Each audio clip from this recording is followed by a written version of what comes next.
DYSP Chaitra madam, ಓಪ್ಪ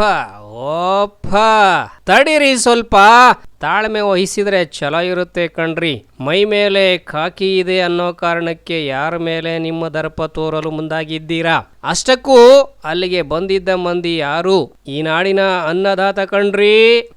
ನೀವು ಕುಳಿತು 3 ಹೊತ್ತು ಸುಖ ಭೋಜನ ಮಾಡ್ತೀವಿ ಅಂದ್ರೆ ಅದಕ್ಕೆ ಈ ಅನ್ನದಾತ ಬೆವರು ಬಸಿದ್ರೆ ಅಷ್ಟೇ ನಮ್ಮ ಹೊಟ್ಟೆ ತಣ್ಣಗಿರೋದು ಕಣ್ರಿ.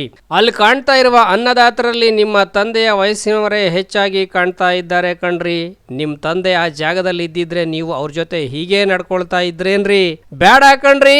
ನಿಮ್ ಜೋಶ್ ನೋಡಿದ್ರೆ ನೀವು ಪೊಲೀಸ್ ಇಲಾಖೆಗೆ ಸೇರಿ ಹಿರಿಯೂರೇ ಮೊದಲ ಸೇವೆ ಮಾಡಲು ಅವಕಾಶ ಆಗಿರೋದು ಅನಿಸ್ತಾ ಇದೆ. ವೃತ್ತಿ ಬದುಕಲ್ಲಿ ಈ ಸೇವಾ ಅವಧಿ ಬಹಳ ಶ್ರೇಷ್ಠ ಅನಿಸ್ಕೊಳ್ಳುತ್ತೆ. ಮುಂದೆ ನಿಮ್ಮ ಇಲಾಖೆ ಕೂಡ ಈ ಸರ್ವಿಸ್ ನೋಡೆ ಅನೇಕ ಬಾರಿ ಮುಂದಿನ ನಿಮ್ಮ ಭವಿಷ್ಯವನ್ನ ನಿರ್ಧಾರ ಮಾಡುತ್ತೆ. ಸ್ವಲ್ಪ ತಾಳ್ಮೆ ವಹಿಸ್ರಿ. ತಾಳ್ಮೆ ತಗೊಳ್ಳಿ ಮೇಡಮ್, ತಾಳ್ಮೆ ತಗೊಳ್ಳಿ. ಹೌದು, ಈ ಮೇಡಮ್ ಇದ್ದಾರಲ್ಲ, ಇವರು ಚಿತ್ರದುರ್ಗ ಜಿಲ್ಲೆಯ ಹಿರಿಯೂರು ತಾಲೂಕಿನ ಡಿವೈಎಸ್ಪಿ. ಇವರ ಹೆಸರು ಚೈತ್ರ ಅಂತ. ಕ್ಷೇತ್ರಕ್ಕೆ ಡ್ಯೂಟಿಗೆ ಬಂದು 1-1.5 ವರ್ಷ ಕಳೆದಿರಬಹುದು ಅನಿಸ್ತಾ ಇದೆ. ಇದುವರೆಗೂ ಮೇಡಮ್ ತುಂಬಾ ಶಾಂತ ಸ್ವರೂಪಿಯಾಗಿದ್ರು.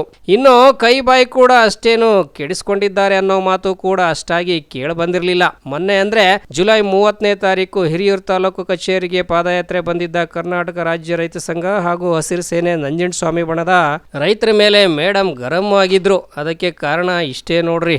ಇವತ್ತು ಸರ್ಕಾರ ಈ ಒಂದು ಸಣ್ಣದಾದ ಹೋರಾಟವನ್ನ ಮನಗಂಡು ಇನ್ನು ಮುಂದಿನ ದಿನಗಳಲ್ಲಿ ರೈತರು ಏನು ಹಿಂಸಾಕೃತ್ಯಗಳಿಗೆ ತೊಡಗದಂತೆ ನೋಡ್ಕೊಬೇಕು ಅನ್ನೋ ನಿಟ್ಟಿನಲ್ಲಿ ಕೂಡಲೇ ಈ DPR ಅನ್ನ ಮಾಡಿ ಸರ್ಕಾರ ಕೂಡಲೇ ಈ ಒಂದು ಕೆರೆಗಳಿಗೆ ನೀರು ತುಂಬತಕ್ಕಂಥ ಕೆಲಸವನ್ನ ಮಾನ್ಯ ಜಲಸಂಪನ್ಮೂಲ ಸಚಿವರು, ಮಾನ್ಯ ಮುಖ್ಯಮಂತ್ರಿಗಳು ಮಾಡಬೇಕು ಅಂತ ನಾನು ಈ ಸಮಯದಲ್ಲಿ ಆಗ್ರಹ ಮಾಡಿ ಈ ಒಂದು ಏನು ಇವತ್ತು ಪ್ರತಿಭಟನೆ ಶಾಂತಿಯುತವಾಗಿ ನಡೀತದೆ. ಯಾವುದೇ ಒಂದು ಸಣ್ಣ ಸಮಾಜದ ಅಹಿತಕರ ಘಟನೆಗೆ ಯಾವ ರೈತರು ಸಹ ಮುಂದಾಗಬಾರ್ದು. ಒಂದು ಶಾಂತಿಯುತವಾದಂತ ಪ್ರತಿಭಟನೆಯಲ್ಲಿ ನಾವು ಭಾಗಿಯಾಗೋಣ. ಈ ಒಂದು ಪ್ರತಿಭಟನೆ ಸರ್ಕಾರದ ಕಣ್ತರತಕ್ಕಂತ ಕೆಲಸ ಆಗಲಿ ಅಂತ ನಾನು ಸಹ ಹೇಳ್ತಾ ಈ ಒಂದು ರೈತ ಸಂಘಟನೆಗೆ ಶುಭವಾಗಲಿ ಅಂತ ಹೇಳ್ಬಿಟ್ಟು ಜೈ ರೈತ ಸಂಘ. ಹಿರಿಯೂರು ತಾಲೂಕಿನ ಜೌಗೊಂಡನಹಳ್ಳಿ ಭಾಗದ ಸುಮಾರು 16 ಕೆರೆಗಳಿಗೆ ವಿವಿ ಸಾಗರದಿಂದ ನೀರು ಹರಿಸುವಂತೆ ಒತ್ತಾಯಿಸಿ 40ಕ್ಕೂ ಹೆಚ್ಚು ದಿನಗಳ ಕಾಲ ರೈತರು ನಾಡ ಕಚೇರಿ ಬಳಿ ಜಾನುವಾರುಗಳನ್ನು ತಂದು ಪ್ರತಿಭಟನೆ ನಡೆಸಿದ್ದಾರೆ. ಉರುಳು ಸೇವೆ ಕೂಡ ಮಾಡಿ ತಮ್ಮ ಪ್ರತಿಭಟನೆಯನ್ನ ತೋರಿದ್ದಾರೆ. ಇವತ್ತೇನು ನಮ್ಮ ಹಿರಿಯೂರು ತಾಲೂಕಲ್ಲಿ ಜೌಗೊಂಡನಹಳ್ಳಿ ಹೋಬಳಿಯಲ್ಲಿ ಅತಿ ಹಿಂದುಳಿದ ತಾಲೂಕಾಗಿ ಹೋಬಳಿ ಇದ್ದು ಇಲ್ಲಿ ಎಲ್ಲಾ ಕೆರೆಗಳು ಭಕ್ತವಾಗಿದ್ದಾರೆ. ಜಾನುವಾರುಗಳಿಗೆ, ದನ ಕರು ಕುರಿ ಮೇಕೆಗಳಿಗೆ ಕುಡಿಲಿಕ್ಕೂ ಸಹ ನೀರಿಲ್ಲ. ಹಾಗಾಗಿ ಇವತ್ತು ಬಹಳ ಕಷ್ಟ ಪರಿಸ್ಥಿತಿಯಲ್ಲಿ ರೈತರು ಬರ್ತಿದ್ದಾರೆ. ಹಾಗಾಗಿ ಸರ್ಕಾರ ಕೂಡಲೇ ಗಾಯತ್ರಿ ಜಲಾಶಯ ಸೇರಿದಂತೆ ಈ ಭಾಗ ಎಲ್ಲ ಕೆರೆಗಳಿಗೂ ನೀರು ತುಂಬಿಸಬೇಕು ಅಂತಂದೇಳಿ ಇವತ್ತು ಜಾನುವಾರುಗಳ ಚಳವಳಿ ನಡೆಸಿದ್ದೇವೆ. ಉದ್ದೇಶ ಕಾನೂನು ಅಂತ ಕಾನೂನು ಎಲ್ಲಿವರೆಗೂ ಹೋರಾಟ, ಯಾತಕ್ಕಾಗಿ ಹೋರಾಟ, ಯಾತಕ್ಕಾಗಿ ಹೋರಾಟ, ನೀರಿಗಾಗಿ ಹೋರಾಟ. ನಮ್ಮ ನೀರು ನಮ್ಮ ಹಕ್ಕು, ನಮ್ಮ ನೀರು ನಮ್ಮ ಹಕ್ಕು, ನಮ್ಮ ನೀರು ನಮ್ಮ ಹಕ್ಕು, ನಮ್ಮ ನೀರು ನಮ್ಮ ಹಕ್ಕು. ಸರ್ಕಾರಕ್ಕೆ ಧಿಕ್ಕಾರ, ಧಿಕ್ಕಾರ. ರೈತರ ಬಾಳಿಕೆ ಸರ್ಕಾರಕ್ಕೆ ಧಿಕ್ಕಾರ, ಧಿಕ್ಕಾರ. ಹೀಗೆ ನಾನಾ ರೂಪಗಳ ಹೋರಾಟ ನಡೆಸಿ ಅಂತಿಮವಾಗಿ ಜಿಲ್ಲಾಧಿಕಾರಿ ಮೂಲಕ ಸರ್ಕಾರಕ್ಕೆ ಮನವಿ ಸಲ್ಲಿಸಲು ಜೌಗೊಂಡನಹಳ್ಳಿಯಿಂದ ಹಿರಿಯೂರು ತಾಲೂಕು ಕಚೇರಿಗೆ ಪಾದಯಾತ್ರೆ ನಡೆಸಿದ್ದಾರೆ. ರೈತರ ಚಳವಳಿಯಲ್ಲಿ ನಾವು ಬಹಳ ಶಾಂತ ರೀತಿಯಿಂದ ನಾವು ಸರ್ವಿಸ್ ರೋಡಲ್ಲಿ ಬಂದಿದ್ವಿ. ಇಲ್ಲಿ ಅಷ್ಟೊಂದು 2-3 ಸಾವಿರ ಜನ ಸೇರಿ ಒಂದು ಸಣ್ಣ ಅಹಿತಕರ ಘಟನೆ ನಡೆದಂಗೆ ಬಂದಿದ್ದೀವಿ.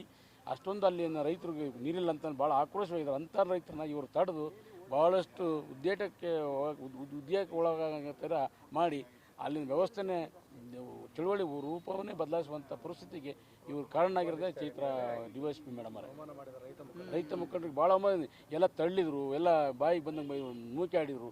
ರೈತರ ಬಗ್ಗೆ ಸ್ವಲ್ಪನೂ ಈ ಕಾಳಜಿ ಇಲ್ಲದಂಥ ಅಧಿಕಾರಿಗಳು ಅಲ್ಲಿಗೆ ವರ್ತನೆ ಮಾಡ್ತಿದ್ರು. ಭಾಳಷ್ಟು ರೈತರ ಮನಸ್ಸಿಗೆ ನೋವಾಗಿದೆ ಇದರಿಂದ. ಯಾಕಂದರೆ ರೈತ ಚಳವಳಿಗಳು ಯಾವುದೇ ಇದ್ದರೂ ಸಮಾಜ ಅಂಕುಡೊಂಕು ಅಂತ ಇದ್ದುವಂಥ ಚಳವಳಿಗೆ ಹೊರಟ್ಬಿಟ್ಟು ಮತ್ತು ಅವಶ್ಯಕತೆಗೆ ಬೇಕಾಗಿರ್ತಕ್ಕಂಥ ಚಳವಳಿ ಮುಖಾಂತರ ಪಡ್ಕೊಳ್ತಕ್ಕಂಥದ್ದು ರೈತ ಚಳವಳಿ. ಅದನ್ನು ಈ ಒಂದು ದಿಕ್ಕು ತಪ್ಪಿಸುವಂಥ ಕೆಲಸವನ್ನು ಅಧಿಕಾರಿಗಳು ಮಾಡ್ತಾರೆ. ಇದು ತಪ್ಪು. ಯಾಕಂದ್ರೆ ಇವತ್ತು ಯಾವುದೊಂದು ಹೋರಾಟದಲ್ಲಿ ತಗೊಳ್ಬೇಕಾಯ್ತು.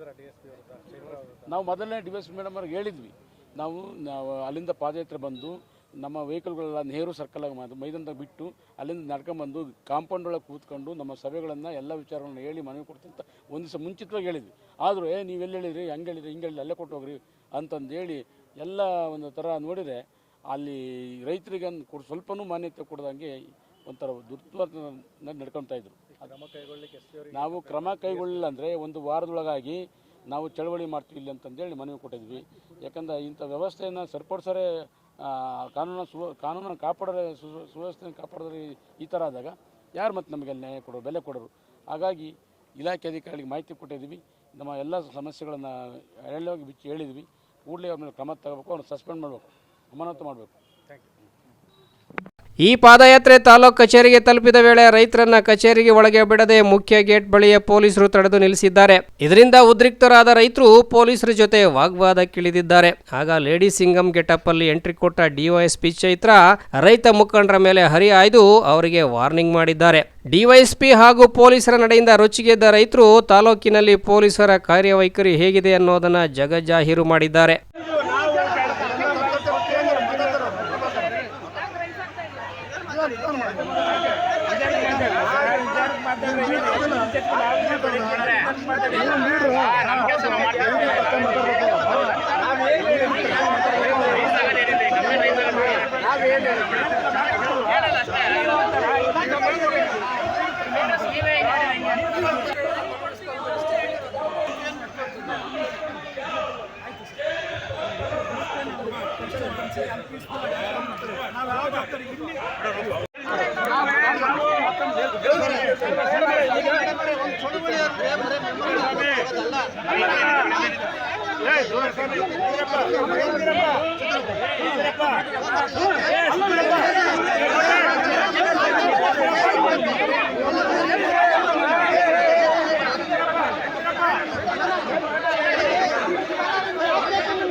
ನಾವು ಬರ್ತೀವಿ, ನಾವು ಬಂದು ಮೆಮೊರಂಡಮ್ ಕೊಡ್ತೀವಿ ಅಂತ ಹೇಳೋದು ಹೊರತು ಬಿಟ್ಟರೆ ನಾವು ಚರ್ಚೆಗೆ ಕರಿತೀವಿ, ನಾವು ಚರ್ಚೆ ಮಾಡ್ತೀವಿ, ಪ್ರತಿಯೊಬ್ಬರು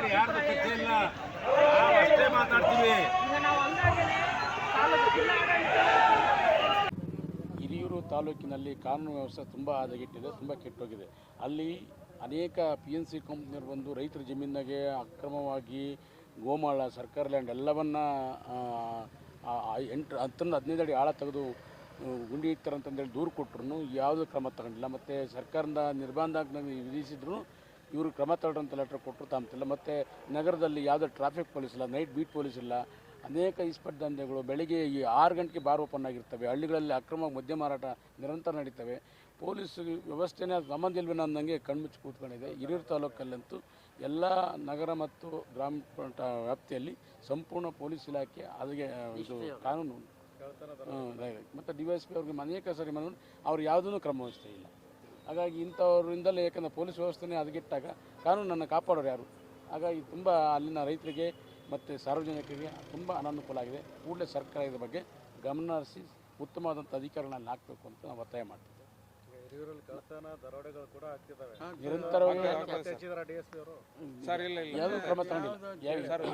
3-4 ಕೊಲೆಗಳಾಗಿವೆ, ಕೊಲೆಗಳಾಗ್ತಿರ್ತವೆ, ದರೋಡೆಕೋರರು ಸಿಕ್ಕಾಪಟ್ಟೆ ದರೋಡೆಗಳಾಗ್ತವೆ, ಮತ್ತು ಕಳ್ತನಗಳು ಸಿಕ್ಕಾಪಟ್ಟೆ ಸಖತ್ ಕಳ್ತನ ಇವೆ. ನೈಟ್ ಬೀಟ್ ಪೊಲೀಸರಿಂದ ಮತ್ತು ನೈಟ್ ಪೊಲೀಸರು ಯಾರು ಬರೋದಿಲ್ಲ. ಆಮೇಲೆ ಟ್ರಾಫಿಕಲ್ಲಿ ಒಬ್ಬರು ಪೊಲೀಸ್ ಇರೋದಿಲ್ಲ. ಇದ್ರ ಬಗ್ಗೆ ಎಷ್ಟು ದೂರ ಹೇಳಿದ್ರು ಯಾವುದೂ DYSP ಅವರು ಕ್ರಮ ವಹಿಸಿದ ನಮಗೆ ಸಂಬಂಧ ಇಲ್ಲ ಅನ್ನೋ ಪರಿಸ್ಥಿತಿಯಲ್ಲಿ ಕೂತಿರ್ತಾರೆ. ಕೇಳಿಸ್ಕೊಂಡ್ರ ಮೇಡಮ್, ನಿಮ್ಮ ಇಲಾಖೆ ಘನಂದಾರಿ ಕೆಲಸವನ್ನ ತಾಲೂಕಲ್ಲಿ ಇಸ್ಪೀಟ್ ದಂಧೆ ಹೆಚ್ಚಾಗಿದೆಯಂತೆ. ಖಾಸಗಿ ಕಂಪನಿಗಳು ರೈತರ ಭೂಮಿಯಲ್ಲಿ ಅಕ್ರಮ ಚಟುವಟಿಕೆ ನಡೆಸ್ತಾ ಇದ್ದಾರಂತೆ. ಕೊಲೆ, ಕಳ್ಳತನ, ದರೋಡೆ ಪ್ರಕರಣಗಳು ಹೆಚ್ಚಾಗಿದೆಯಂತೆ. ಇನ್ನೂ ಟ್ರಾಫಿಕ್ ರೂಲ್ಸ್ ಕೇಳೋದೇ ಬೇಡವಂತೆ. ಇದನ್ನೆಲ್ಲ ಮೊದಲು ನಿಯಂತ್ರಣಕ್ಕೆ ತನ್ನಿ ಮೇಡಮ್, ಆಮೇಲೆ ಈ ಬಡಪಾಯಿ ರೈತರ ಮೇಲೆ ನಿಮ್ಮ ಖಾಕಿ ದರ್ಪ ತೋರಿಸೋರಂತೆ. ಇದೀಗ ಈ ಅಧಿಕಾರಿ ವಿರುದ್ಧ SP ಧರ್ಮೇಂದ್ರ ಕುಮಾರ್ ಮೀನಾ ಅವರಿಗೆ ದೂರು ನೀಡುವ ರೈತ ಸಂಘಟನೆಗಳ ಮುಖಂಡರು ಕೂಡಲೇ DOSP ವಿರುದ್ಧ ಕಾನೂನು ಕ್ರಮ ವಹಿಸಿ, ಇಲ್ಲವಾದ್ರೆ ನಿಮ್ಮ ಇಲಾಖೆ ಮುಂದೆ ನಾವು ಚಳುವಳಿ ನಡೆಸ್ತೇವೆ ಅನ್ನೋ ಎಚ್ಚರಿಕೆ ನೀಡಿದ್ದಾರೆ. SP ಅದ್ಯಾವ ಕ್ರಮ ವಹಿಸ್ತಾರೆ ಅನ್ನೋದನ್ನ ರೈತ ಸಂಘಟನೆಯ ಸದಸ್ಯರು ಕಾದು ನೋಡ್ತಾ ಇದ್ದು, ಮೇಡಮ್ ಚೈತ್ರ ಅವರು ಕೂಡ ತಮ್ಮ ತಪ್ಪಿನ ಅರಿವು ಮಾಡಿಕೊಳ್ಳಿ ಅನ್ನೋ ಒತ್ತಾಸೆ ಕೂಡ ನಮ್ಮದಾಗಿದೆ. Bureau report, Belagere news.